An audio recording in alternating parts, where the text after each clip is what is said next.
Hey there viewers, welcome back to the channel. Sorry it's been a little bit since I posted a video. We've been extremely busy at the shop, and the shop is a disaster. If you can see that table and that horrible mess, and it's bad, but I've been busy, so that tends to happen. But today hopefully is going to be kind of a easier day. We only have a few scheduled today. I hope they're simple, and then I think we're gonna try to clean everything we can. So I don't have a real specific idea for this video. Just figured I'd kind of do one of those, you know, kind of like a day in the life, I guess. I don't know. I always like that vlog style video, so let's go for it. Let me get you set up. Our first one today is a Dodge Magnum. And the guy said the dipstick is broken off in the tube. And apparently he put a screw in it to try to pry against the screw. And that also broke off. So let's take a look.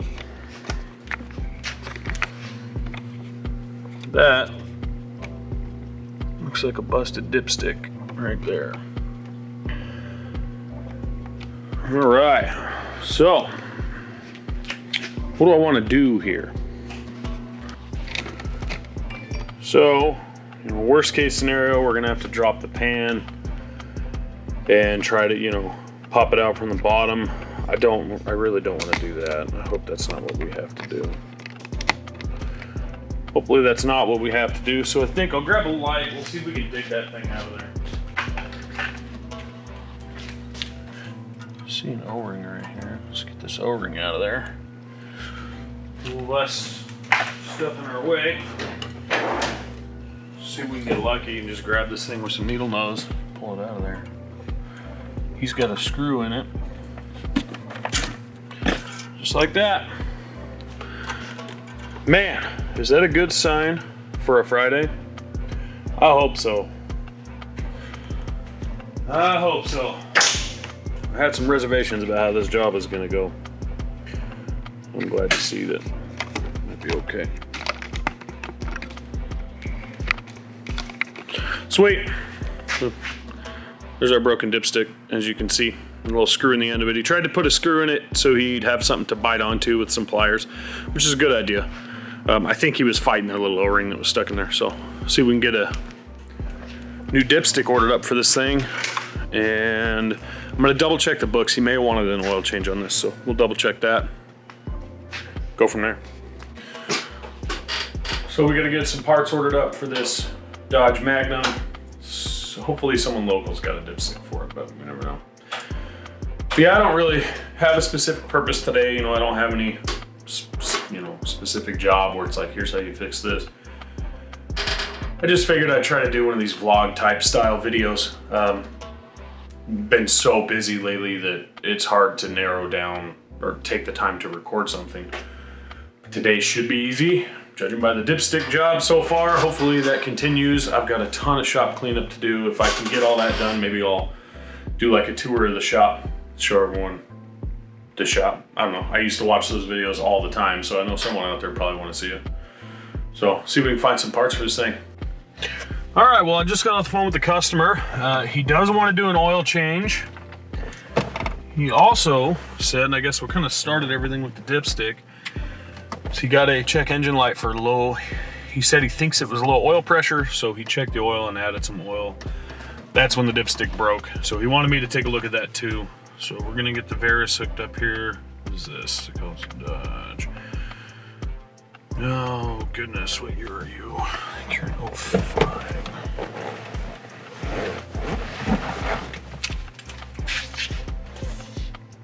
It's 05 Magnum. So we'll get hooked up here and check what fault codes we got. See if it's actually low oil pressure or something like a faulty oil pressure sensor. Let's go to the engine. Get you guys set up here. You can see what I see.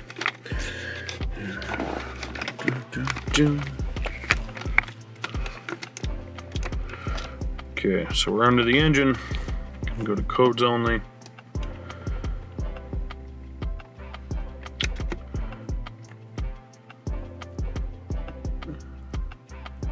It's interesting. All right, so we have a P0520 engine oil pressure sensor circuit, which is a circuit code, which is not as concerning as low oil pressure. And then we have a P1521 incorrect engine oil type. I've never actually heard of that code, a 1521. So let's back out of here. So we get any info on that code. I have no idea how the engine could possibly figure out what type of oil it has in it. Be right back. All right, sorry about that. So we had a P1521. So P1521. What do we got here? Using the oil pressure, oil temp, and other vital engine inputs, the PCM can determine the engine oil viscosity. Incorrect oil will affect the operation of the MDS by delaying cylinder activation. Wrong oil type, oil contamination. This DTC, let's see. This DTC may set in high ambient temperatures conditions when the correct oil type is being used in the engine. Flash program is available for this. Well, since we have a circuit code for our engine oil pressure sensor, it most likely misreported something and therefore threw the 1521. So we're going to focus on the P0520 just so we can look at that. I suspect it's going to be like a 3-wire sensor, kind of like any other pressure sensor. P0520. Let's see what we get here. Oil pressure is out of calibrated range. Engine oil pressure sensor signal circuit shorted to battery voltage. So high voltage on the signal wire. Basically. So we're just gonna do it. We're gonna go back here, we're gonna look at some live data, see what the engine oil pressure is reading. I might have to go stick that dipstick back in. Go to data. Let's just see what it's reading with the engine off. Technically it should be reading 0. Oil pressure sensor is reading 67.2 psi with the engine not running. And we can see voltage here, we're sitting at 3.2 volts. Well, that is a lie, because I guarantee my oil pressure right now is 0. So that's good though, it means it's acting up so we can see it. So next easy thing to do, we'll figure out where this thing lives. We'll go to guided component tests, domestics. Oh, it's the 5.7 liter. Probably be under fuel injection, you know. Oil pressure, oil pressure, oil pressure. Evap. There's no way it'd be under fuel system. There's no way it'd be under that. All right, we'll look up some information and see where the oil pressure sensor lives. We'll look at it, do a visual inspection, and probably just do a simple bypass test. Check the 5 volt, check the ground, check the signal, make sure it can go from 0 to 5, and if all that looks good, needs a sensor. So let's go look up, see what we got.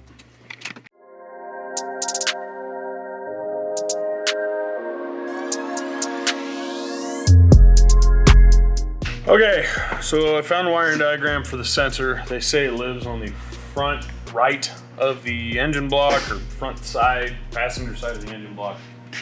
Couldn't see it from up top, so we're gonna take, probably won't be able to see it from down here either because of the size of the stupid engine cover. Because why wouldn't you have an engine cover that big? Get the engine cover off, see if we can find the sensor. It's just a simple 3-wire. Super easy to test. See if I can show you guys.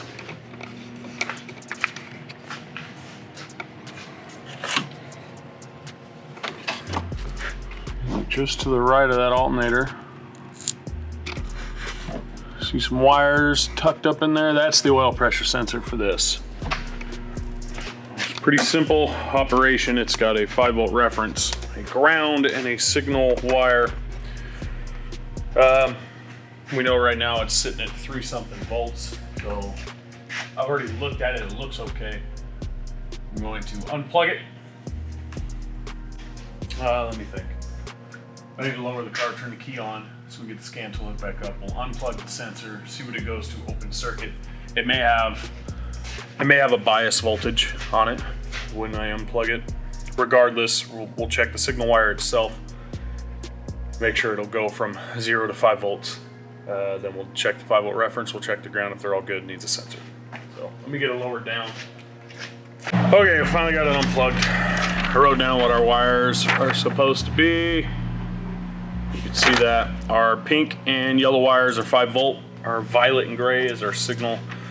Dark blue, dark green is our ground. So the first thing I'm going to do is with a meter, I'm going to hook up to the ground and the 5 volt to make sure I read 5 volt. We have our 5 volt. That's using the ground of the sensor.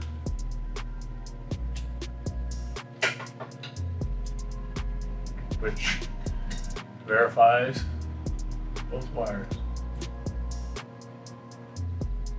Okay, so we know our ground and our 5 volt is good. The next thing to do, unplugged, I'll show you guys. This is with the sensor unplugged, sorry for the glare. We're sitting at exactly 5 volts, so it's got a 5 volt bias voltage.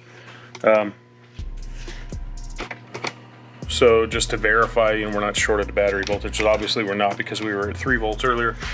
I'm going to take a test light that's hooked to ground. We're going to touch the signal wire, and if it pulls it all the way to 0, sensor is bad.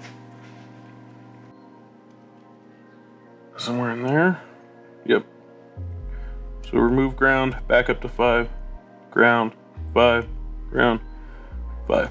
Okay, so that verifies the integrity of the signal circuit wire. We have a short nothing, so this car needs an oil pressure sensor and an oil change. All right, just got off the phone with the customer. I went ahead and did the inspection on the car for the oil change, found a couple other things.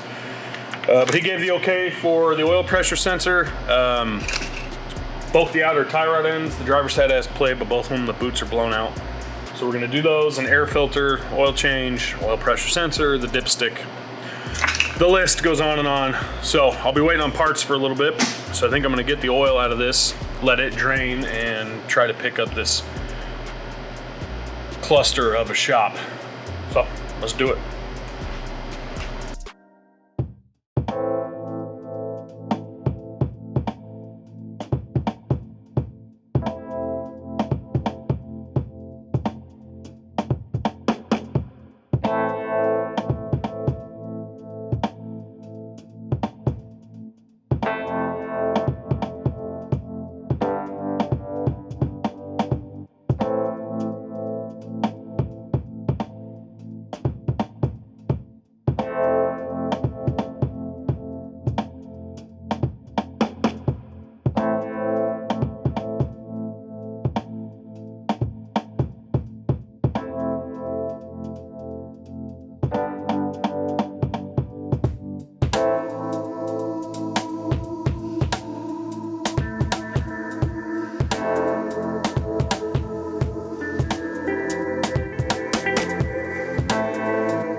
All right, well, it's somewhat picked up. It's picked up, we'll say that. It's not clean, it's picked up.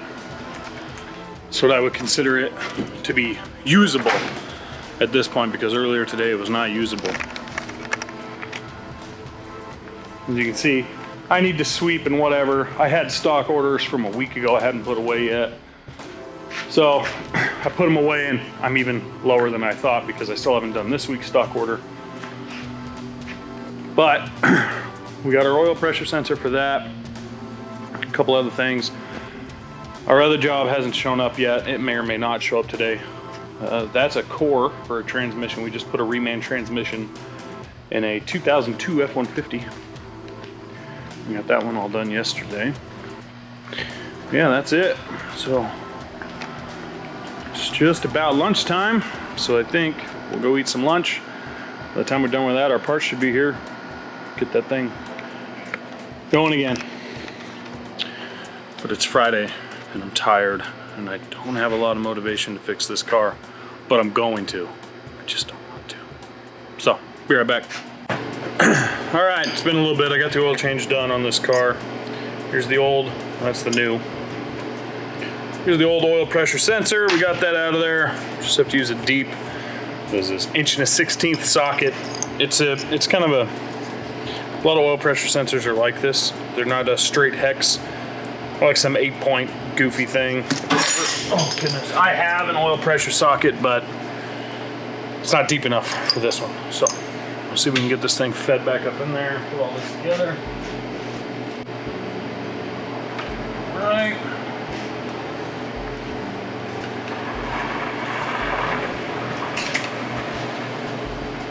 Looks like we got a customer. Right back. Okay, got that in there. Got it plugged in. I'm gonna lower it. We'll get the scan tool connected back up. Scan tool. And see what oil pressure reads with the engine off. See if we fixed it. So back to data.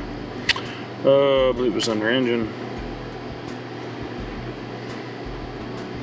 Oil pressure voltage. If you can see that, it's 0.47. We are reading 0 psi. That's good. Now let's see if we read anything when we fire this thing up.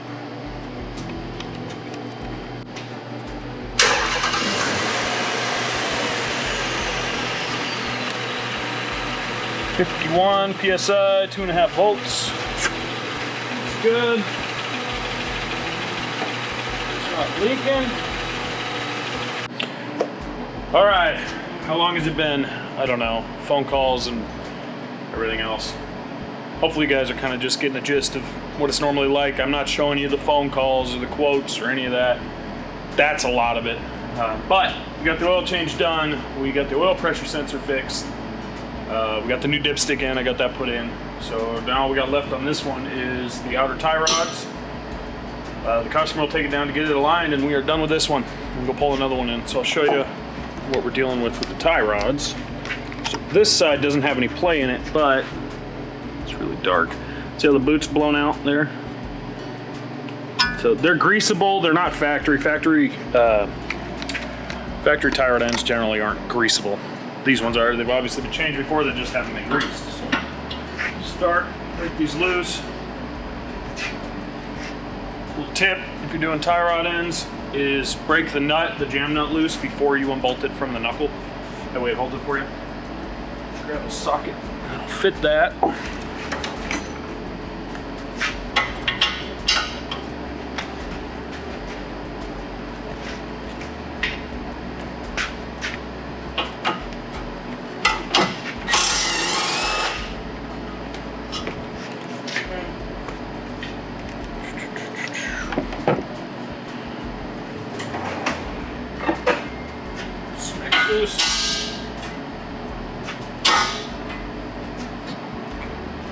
Get that out of there.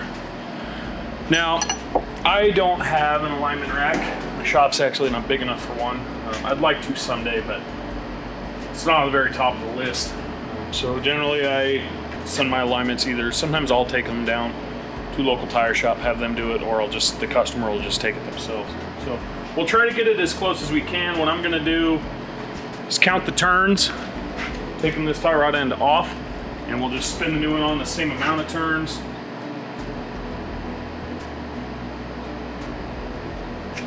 And get it close enough you could drive it to the tire shop. 6, 7, 8, 10,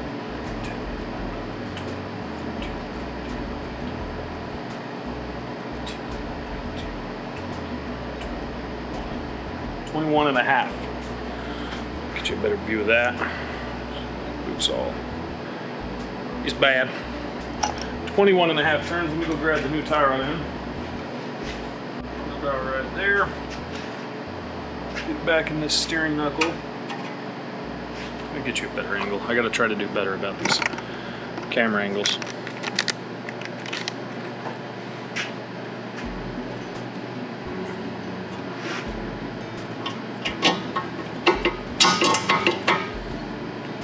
in there. Comes with a new nut. And it is also greasable. We will make sure to grease it. Okay. See what size this is.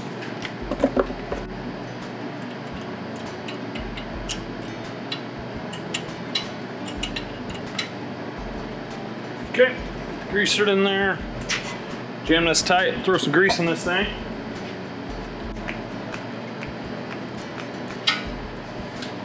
Okay,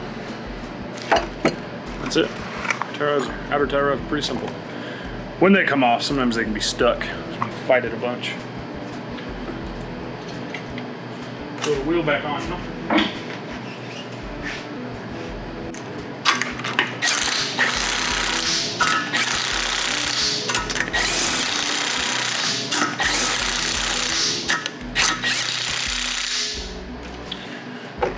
All right, off to the other side.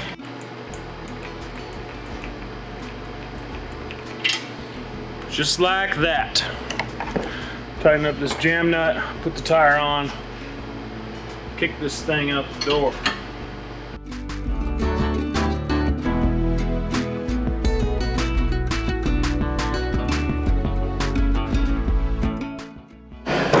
All right, my favorite part of the day. Paperwork. So we're gonna do a bill on the Dodge Magnum, and then I've got a next one for the, we've got a 92 Silverado. Customer says it will not shift. Basically, they're thinking the second gear won't go above 20 miles an hour. It won't shift.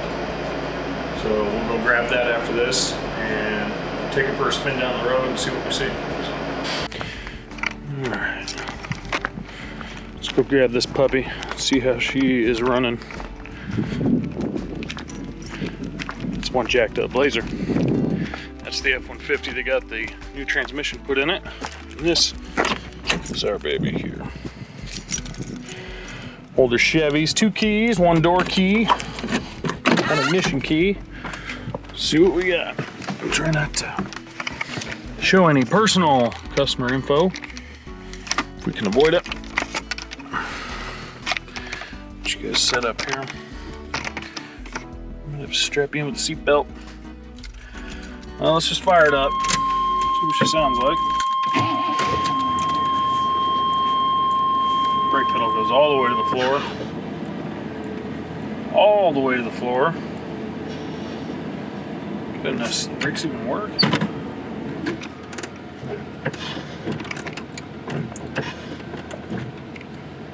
Wow. Clunks into reverse. It's hard, but it goes. Neutral. Drive. Overdrive, I guess this should be third, second, first. Well,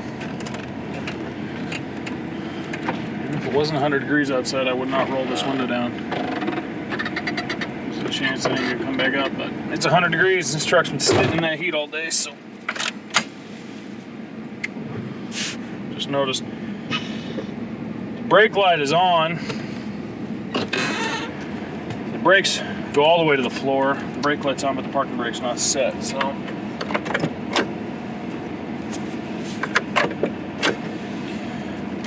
think it is worth checking the brake fluid real quick. Old school, baby.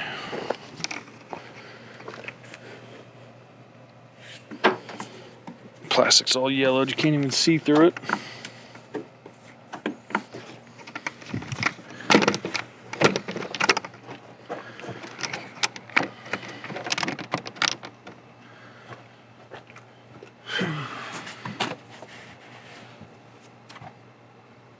Almost completely out of brake fluid.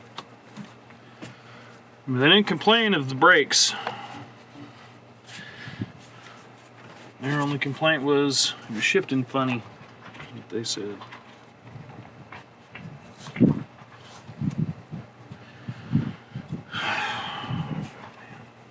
It's like, what do you do in this situation? Do you drive it and run the risk of,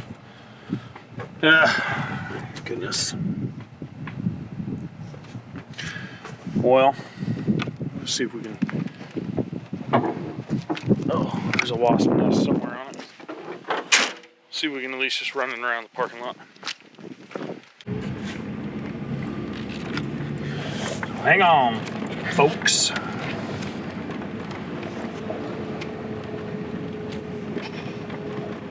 At least the front brakes still work, at least for now. The back brakes do not. Okay, there's second gear. So we should go to third.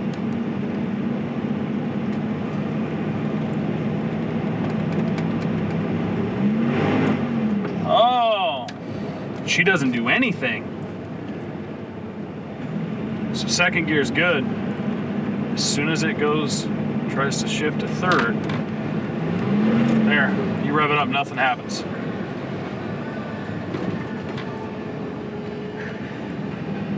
Nothing at all. So first and second gear are great, and as soon as it tries to go into third gear, you can rev it up, the engine will peg itself out, the truck won't move anywhere.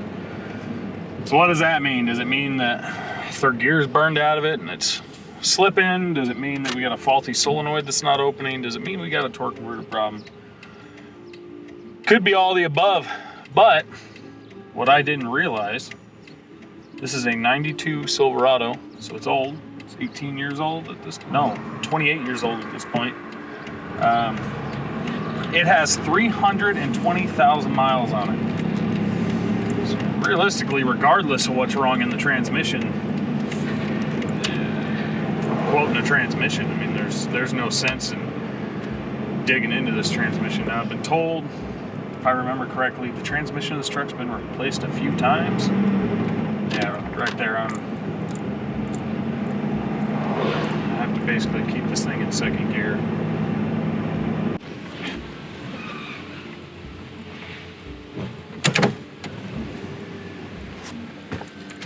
And that's that.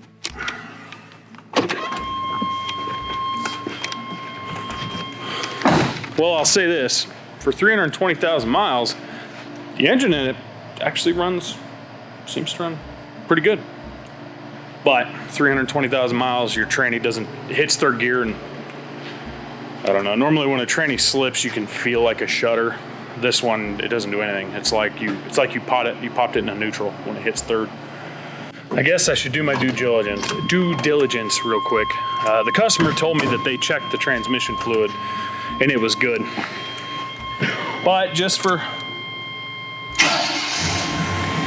blank and blank, we're going to check it. See if it's just super low on transmission fluid. You never know. Could be.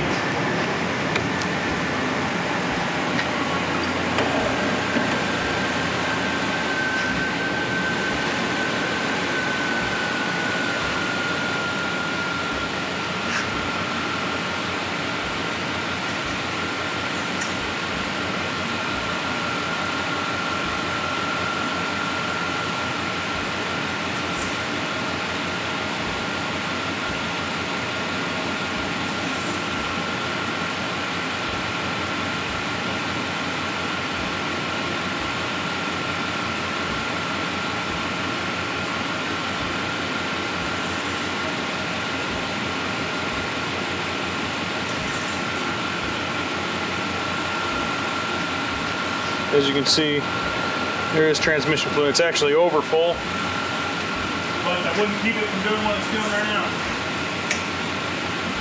There.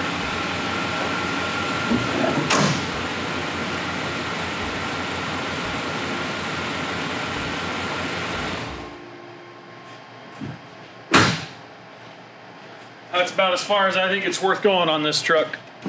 Let's go give him a call. So, as you can see, the red Chevrolet is on the lift. I called the customer, said, hey, transmission's got a problem with this many miles. We're gonna replace it if you wanna do it.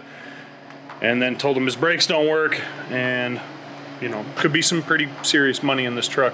Thinking he's gonna say, okay, just can it, we'll haul it off because it's got so many miles on it, 320. He said no, he says it's his baby. Give him a quote on what it's gonna take. So I just got done looking it over. Not looking at everything, you know, on the whole truck over, but as far as brakes go, the front pads are all the way down almost to metal. back brakes, the passenger side.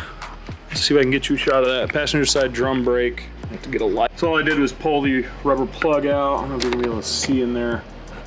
You can kind of see brake shoe. It's kind of black and grungy and kind of wet. It's most likely due to that wheel cylinder. And at that point, it's getting wheel cylinder, shoes, and drums, both sides. And then the front obviously will get pads, rotors, probably calipers. When you get to this kind of mileage, even if the calipers seem to function, it's, in my opinion, it's almost dangerous to use them. It's too much of a liability to use calipers that have that many miles on them, and then, you know, I'm gonna go in there and try to compress them and push them backwards, and this many miles, I'd rather do it the safe way. It sounds like he's willing to put some money into it to get it in good shape, and I'd like to give him something in really good shape. And if you're already gonna put thousands into it, you might as well have solid brakes all the way around. So I'm gonna quote him brakes all the way around, every part of them pretty much. I'm gonna quote him a transmission, some U-joints. The front drive shaft U-joints have play, and one of the rear drive shaft U-joints has play. We'll probably quote all four, because if you're doing 3 out of the 4, you might as well do all 4. And we'll see what he says, but there's a good chance he'll say fix it. So, but surprisingly, that being said, 320,000 miles, you know, yeah, there's some leaks, but vehicles with 50,000 miles have leaks. It's not in horrible shape. It's exactly what I would expect worse for that many miles. So it's not bad. Someone's obviously taken care of it for the majority of its life. So, I don't know. Let's go quote it out, give him a call. I'll check back in with you in a few minutes. Well, everybody, that's it. That's it for the day. Day's almost over. There's a lot of the day you didn't get to see because it's not really stuff to show, you know, phone calls with customers and quotes and scheduling things and whatever, you know, everything else that you got to do on top of fixing the cars. So I did take the wheel off here so I could see what kind of brakes we had. I mean, you can see how grungy that is. It's definitely where the leak is. It's coming from the wheel cylinders.